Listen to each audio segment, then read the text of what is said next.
ఈరోజు ఉదయాన్నే అయితే కూరగాయల మార్కెట్‌కి వెళ్ళటం జరిగింది.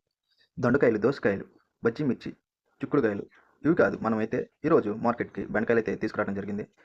తీసుకొచ్చిన వెంటనే ఎవరో కావాలన్నారు. కాట అయితే పెట్టేస్తున్నారు. రిటైలర్ షాప్ వాళ్ళైనా, రైతు బజార్ వాళ్ళైనా ఎవరైనా ఇక్కడికి వచ్చి కొంటారు హోల్‌సేల్‌గా. నమస్తే హాయ్. మీకు ఎవరికైనా బల్క్‌గా కావాలంటే ఇక్కడ కమిషన్ కొట్టుల దగ్గరికి వచ్చి తీసుకుంటేనే బెస్ట్ అనమాట. బయట రిటైలర్ షాప్ వాళ్ళు 15, 20 లాభం చూసుకుంటారు కేజీ మీద.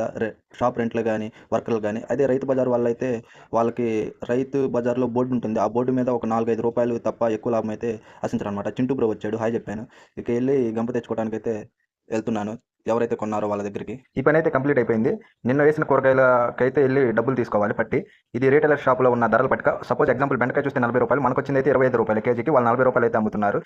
అంటే కేజీకి రూ. 15 లాభం. ఇప్పుడు నిన్న వేసిన దానికి మనం వెళ్ళి పట్టి రాపించుకొని డబ్బులైతే తీసుకోవాలి. మనకి 30 కేజీలు అయితే అయింది. కేజీ రూ. 25 పడింది. ఫుల్ వీడియో యూట్యూబ్‌లో పెడతాను. అప్పటి వరకు బాయ్.